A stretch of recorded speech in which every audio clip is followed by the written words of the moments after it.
With major private and central banks at this point warning publicly regarding a second global financial crisis, and with equity markets reflecting investor nervousness while selling off into the end of the year, you'd think that said large institutions would be bending over backwards trying to arrive at preventative solutions before this next collective crisis hits. Instead, they seem to be aggressively mobilizing toward their individual and industry-wide cryptocurrency and wider blockchain technology rollouts. Odd lack of priorities?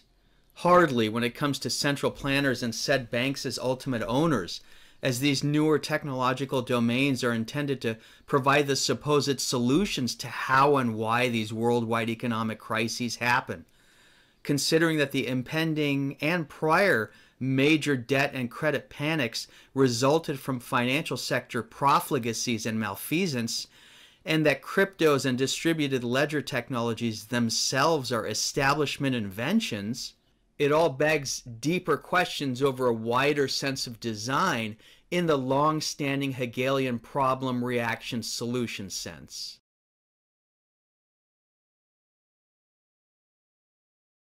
We've covered this next crisis, one that will be a multiple of the 2008 fiasco, many times over the past year and a half here on Money and Fear. It's worth briefly touching upon it again simply due to who and what are warning on it, considering their roles in the crypto segment of this episode.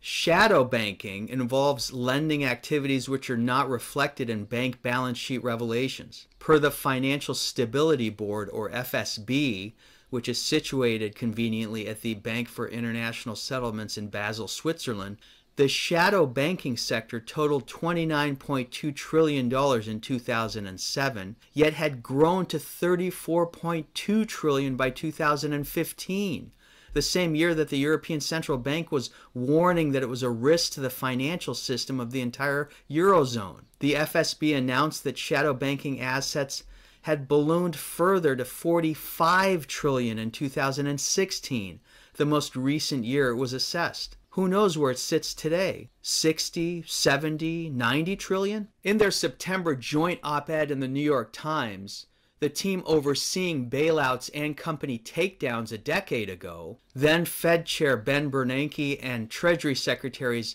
Hank Paulson and Tim Geithner, basically stated that A, another financial crisis was on its way, and B, unlike in 2008-2009, governments and financial authorities would not have the same tools to fight it. Hence, under a systemic or systematic crisis, one triggered by, say, another mega bank like Lehman Brothers or Bear Stearns failing, hint Deutsche Bank, hint hint banks across Italy, an unprecedented global risk would be posed to the entire financial system, trouncing what they oversaw last decade. Add to that the raising of interest rates by the US Fed, private and public debt levels across the US, EU, Japan, and China, and expected asset bail-in procedures under systemic crises as scheduled by banks in order to seize account holders' savings, and you're nailing the coffin shut on the global economy. Question: where were Bernanke's, Paulson's, and Geithner's admissions a few years ago when they were administering quantitative easing, easy money injections into the system to help prop up other large banks while goosing up the stock market? Answer: the timing clearly wasn't right. Said op-ed had to tactically appear months before stocks started selling off aggressively and major corporate media outlets started warning on another crisis. If anything, their op-ed gave said media the green light to bring crisis talk into the mainstream, versus simply keeping it dwelling among contrarian economists and analysts who've seen it well in advance. Per veteran banker and analyst Alistair MacLeod in London, and I quote, "Rising interest rates will undermine business models, government finances, and consumer spending somewhere first, and it will rapidly spread from there, all involving an implosion of the dollar bubble," end quote. Further QE-type easing measures from central banks will cause unmanageable inflation and faster exiting of dollar and U.S. Treasury reserves overseas. Yes, the US dollar is the biggest bubble in history, and although such a reality won't be immediately attested to in establishment-curated New York Times op-eds, Its bursting is nonetheless being prepared for by the very same establishment elite who are warning on a second crisis, in the way of a global savior digital currency arriving on the sanctified blockchain. In 2017, behemoth investment bank Goldman Sachs set up what's now called their, quote, bull/bear market risk indicator, end quote, which is aimed at calculating the likelihood and timing of the next bear market. A few months ago, Goldman put the odds of a wide financial crash at around 75%, stating that said indicator is quote-unquote flashing red, with the bank forecasting negative market returns from now until 2023. This is despite Goldman's indicator relying upon typically government-skewed unemployment and inflation metrics, which understate said figures purposefully so as not to harm dollar or interest rate confidence, let alone allow the triggering of higher entitlement payments from the government. In mirroring what Bernanke, Paulson, and Geithner admitted to in their op-ed, Goldman stated in its guidance that, and I quote, "The combination of constrained fiscal policy headroom in the U.S. and limited room to cut interest rates in Japan and Europe may well dampen the ability to generate a strong, coordinated policy response to any downturn, and also make it harder to get out of such a downturn," end quote. So, per the bank, we're all entering a period of low returns and quote-unquote secular stagnation, because there's little room for federal stimulus after most of the ammo was used for the 2008 financial crisis, for which Bernanke was clearly brought in a full 2 years before it commenced in mid-2007, mind you. Yes, 2008 was a coordinated crash, and the transatlantic banking establishment put their Milton Friedmanite monetarist cheerleader and self-labeled Great Depression expert into the Fed's driver's seat to administer it all.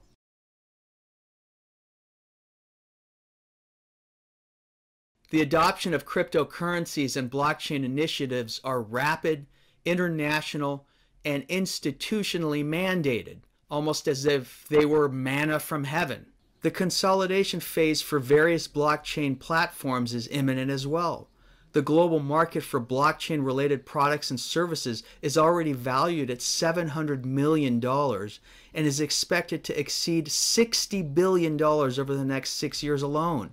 6 out of 10 large corporations are considering employing blockchain technology or are already developing their own applications. Additionally, institutional investors are becoming more involved in the $220 billion cryptocurrency trading market, with hedge funds replacing high net worthers as the largest private transaction buyers of digital coin swaths worth over $100,000. Exchanges have recently handled about $15 billion in daily trades, according to CoinMarketCap.com and Bloomberg. Yet this emerging sector's opacity remains a neglected issue. Large institutional buyers and sellers like private sales, featured in crypto trading today, because over-the-counter transactions can visibly move coin prices, whereas in a private sale, parties can fix the price in advance without worrying about sudden plunges or spikes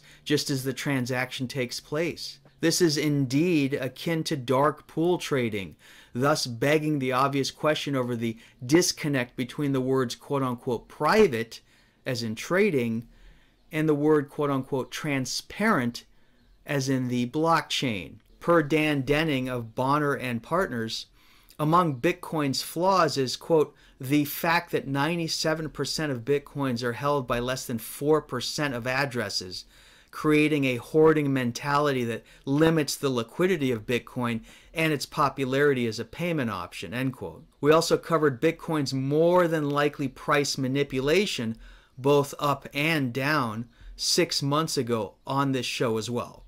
Goldman Sachs, which is warning loudly of another crash, is the same bank that has set up the FedCoin cryptocurrency, meant to replace the dollar via the US Treasury and US Federal Reserve. Goldman's Boston-based startup Circle a few months ago launched its quote-unquote stable coin entitled the US dollar coin, or the USD coin, which is the first cryptocurrency issued by a politically significant financial institution. Interestingly, the coin's value is tied to the US dollar, which in a way is like placing a fiat currency on the back of another fiat currency, considering that neither currency is tied to physical, finite gold.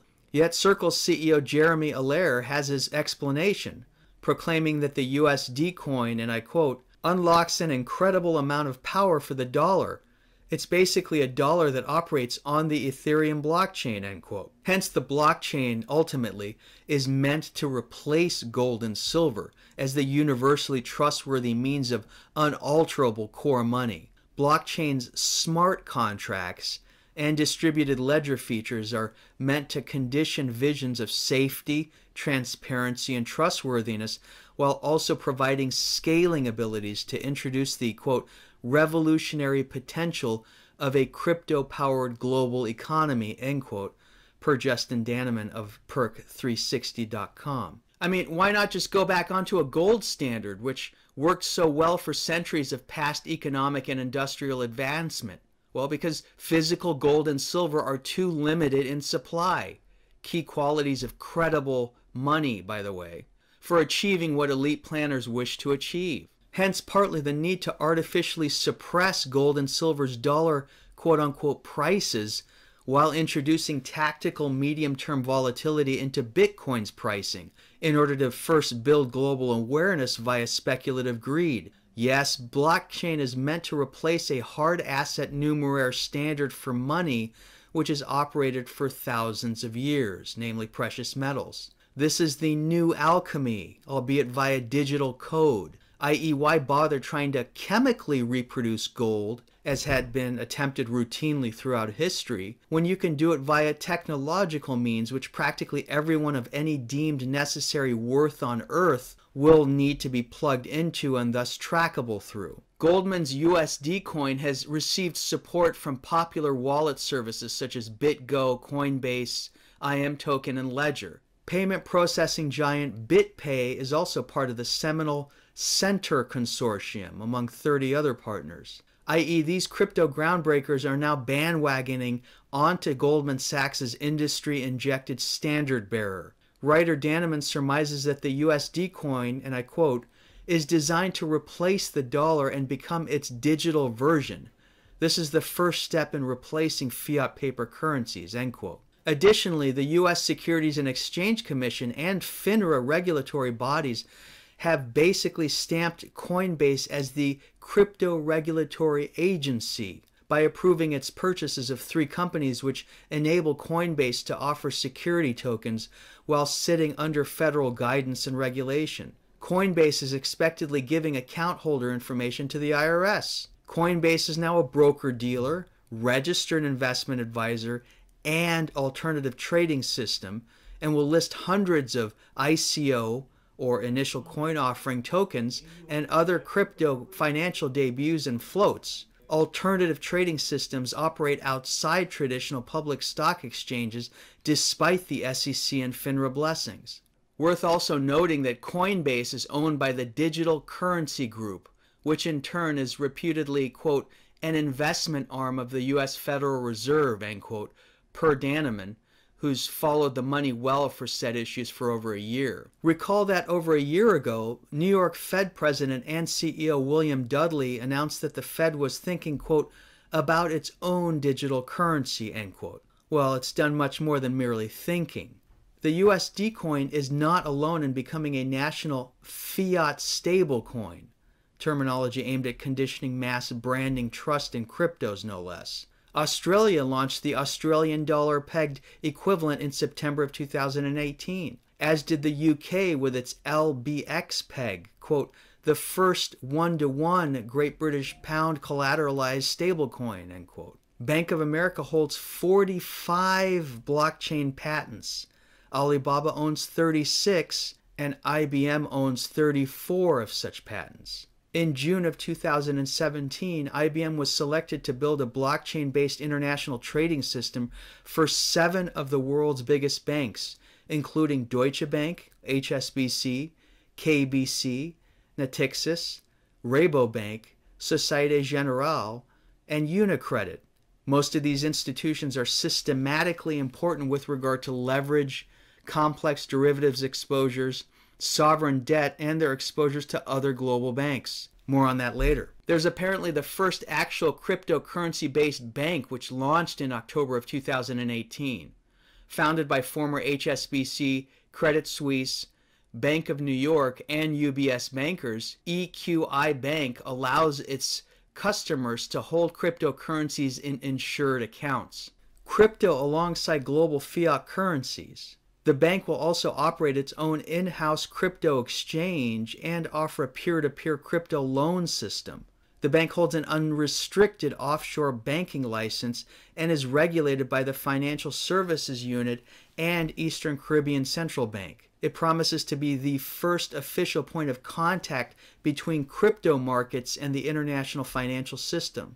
The CEO of Ripple announced recently that banks within the Association of Southeastern Asian Nations, or ASEAN, will be the first to offer cryptocurrency custodian services. These 10 nations cover a population of nearly 640 million people and a combined GDP of $2.57 trillion US. Ripple naturally seeks to service as much of this collective region as possible, retaining nearly 50% of all of its own customers there while partnering with the 5th largest bank in the ASEAN region. Now, Italy has 17 of its banks, representing 65% of the nation's banking sector, involved in the testing, selection, and implementation of distributed ledger technology, aimed ostensibly at increasing data transparency. Now, I wrote last year for Newsbud about how Italian and other European banks are hyper over-leveraged and teetering. Further genuine transparency would thus trigger loss of confidence in a systemic crisis. Banks such as Monte dei Paschi di Siena, Intesa São Paulo, Mediobanca Group, and others queued up for blockchaining are individually highly geared and, importantly, are systematically linked to other large banks through sovereign debt issues and complex derivative instruments. Notedly, non-Italian banks getting piloted with blockchain protocols include BNP Paribas Group and Crédit Agricole, both of France. Now, these banks are firmly exposed to troubled Deutsche Bank, which we've repeatedly warned about on this program. So, are we sure blockchain for banking is so definitively transparency-focused? Or is it there for shrewder provisions of requisite strategic opacity, especially when there's a wider global infrastructural push for eventually transitioning toward an entirely new monetary platform? Perhaps the most endangered banks are being rushed onto the blockchain to somehow guide a transition into debt-free and jubilee digital monetary horizons and eventual cashless societies. Even Russia's Gazprom Bank, through its Swiss division, is launching a new cryptocurrency service in Q2 of 2019. Swiss division, huh? Because it's traditionally been a quote-unquote neutral region for everything? Or because Switzerland is the nerve center for global finance?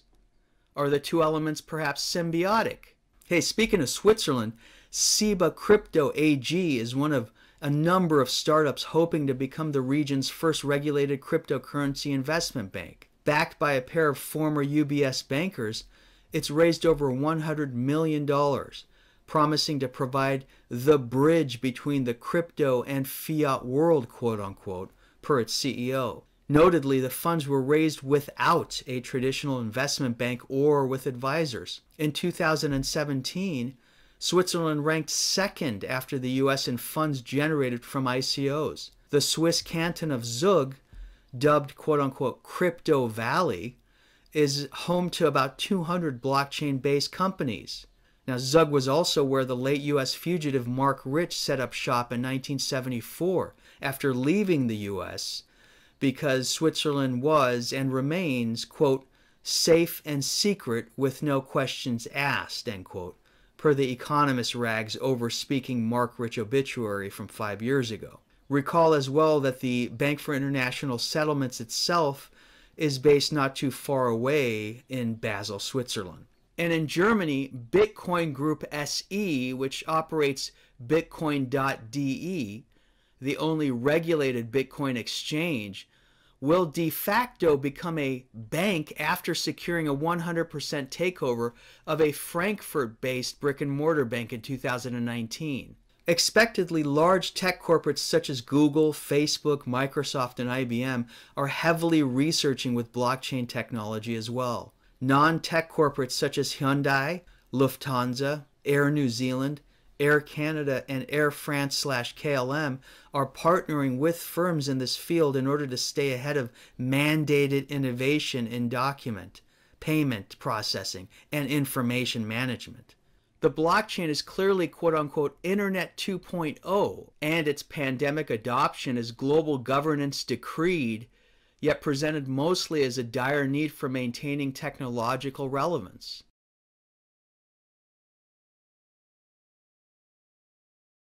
In discussing the historically cyclical inevitability of financial market turbulence, Wall Street veteran and equity researcher Nicholas Colas of DataTrek states that, and I quote, "Until humans and computers reach some sort of singularity, human nature guarantees many more speculative bubbles and countless bear and bull markets," end quote. Interesting choice of wording from a financial professional, considering that the much-hyped technological singularity, which involves the essential merging of biology with artificial superintelligence, here connotes removing mortal unpredictability, thus allowing for much more predictable control of human behavior via quote-unquote money and technology. What the combination of digital currency tracking and storage will underwrite regarding mass condition incentive systems is worth pondering, as the perceived ideal from the perspective of elite planners is one of the entire human race, or as much of it as will eventually remain after design cataclysms, acting as much in unison as possible toward unbeknownst esoteric long-term goals. Respected online commentator and author Charles Hugh Smith, without dwelling on global finance, references cryptocurrencies and the blockchain as having, quote, the potential to reorder the structure and processes of governance, of social relations, and of financial power, thereby leveraging the potential of computers and the web for direct political/social innovation, end quote. Smith glees in their promised decentralizing capabilities, which could theoretically lead to micro-community developments and localized power growth. Yet, as I've stated before, that all relies upon the core factor of whether the blockchain is truly decentralized and thus free from governmental or elite para-governmental privatized control, or not so much, as contrarian financial and security specialists and veterans will tell you. Hence the rushed introductions of cryptocurrencies and the blockchain over the past decade, and their touting over the prior several decades in seminal media pieces such as the infamous 1988 Economist magazine cover, or even that obscure National Security Agency white paper published in 1996, both of which we've cited before, and you'll see cited again under our videos on the Newsbud website here. What better to expedite the seemingly abject need for a world-salvaging, gridded, trackable monetary system, but blood-curdling financial events, my dear boy, events. This concludes our 35th episode of Money and Fear, and our final one for 2018. I wish you all a happy holiday season, and thank you again for supporting this journalistic endeavor, uniquely relentless in its seeking to discern economic, historical, philosophical, and thus political truths. For Newsbud.com, I'm Pi Ian.